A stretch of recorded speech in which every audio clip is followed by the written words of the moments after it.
Comme ça, tu sors ta tête, voilà. C'est très important pour nous de faire vivre des expériences. Et les militaires sont très forts, sont armés, entre guillemets, pour pouvoir faire vivre ce genre d'expérience-là. On apprend le leadership pour commander à la mer, on apprend le leadership pour commander ou diriger une entreprise, les réflexes individuels, la perception que l'on peut avoir des problèmes d'éthique ou des problèmes de valeur doivent être similaires, même si, ne l'oublions jamais, le mandat qui est donné par le politique d'un côté, par l'économique de l'autre, n'est pas forcément tout à fait de même nature. En fait, imaginez un mur au milieu duquel il n'y a qu'un seul passage. D'accord. D'accord. Interdiction de passer par-dessus. D'accord. Interdiction de passer autour de cette zone ici qui représente une zone minée. D'accord. Vous avez 25 minutes pour faire cette mission. Ça veut dire qu'on doit passer par le bidon? Vous devez avoir un équipier qui doit passer par le bidon. Dépêchez-vous, on a 25 minutes. Est-ce que je voudrais quelqu'un qui s'occupe du temps? Estelle, t'as une montre? Ouais, un Blackberry. Ok, prends ton Blackberry, on a 25 minutes. Attends, où est-ce qu'on n'a pas le droit d'aller? On n'a pas le droit d'aller au champ de mine, on n'a pas le droit d'aller autour et on doit récupérer les munitions et on doit les ramener. On a le droit de poser les rondins de bois là-dessus. Attends, je comprends pas.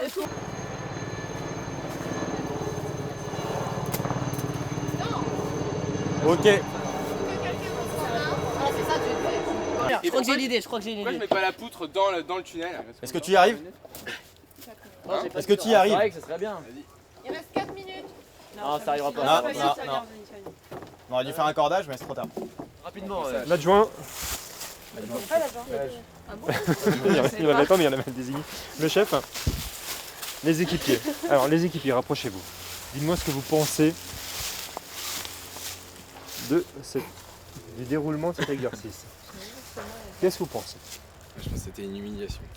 Non. On avait tous des idées qui fusaient et tendance à vouloir les partager très rapidement et à pas se concentrer sur l'objectif final, à pas prendre du recul et se dire ok, voilà le plan total, voilà comment on va faire, vous trois vous allez faire ça, vous trois vous allez faire ça. En fait, ce que tu sais pas encore, c'est qu'il y a un autre problème derrière, c'est que ah tiens les planches sont pas assez longues ou alors le coup du saut, le saut dans le pluie, ah tiens il faut rajouter, c'est plutôt de l'adaptabilité quoi. C'est rigolo de voir comment des personnes prennent la main ou prennent le leadership tout de suite et qui essaient de dépasser le chef et de voir comment le chef dit non, tu restes derrière moi, c'est moi le chef.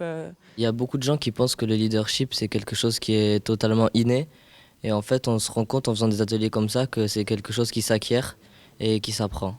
On met les étudiants en situation, et surtout ce qui est important, parce que sinon il n'y a pas de formation, il y a une expérience qui est vécue, point barre, il y a le débriefing, qu'est-ce qui s'est passé, pourquoi, comment, et un regard extérieur qui est amené à essayer de changer les choses. Donc le leadership, c'est effectivement, ça se vit, voilà, c'est une partie de l'expérience, mais cette expérience-là, elle participe d'un apprentissage qui est intéressant à faire aussi en école.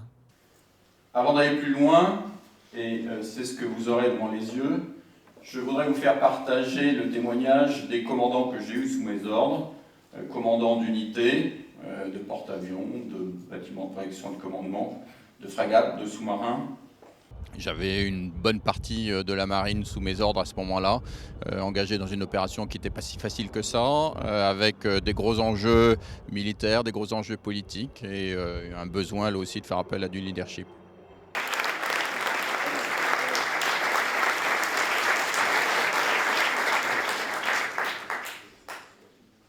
Vous serez amené à prendre en un instant des décisions qui pourront engager la survie de votre entreprise.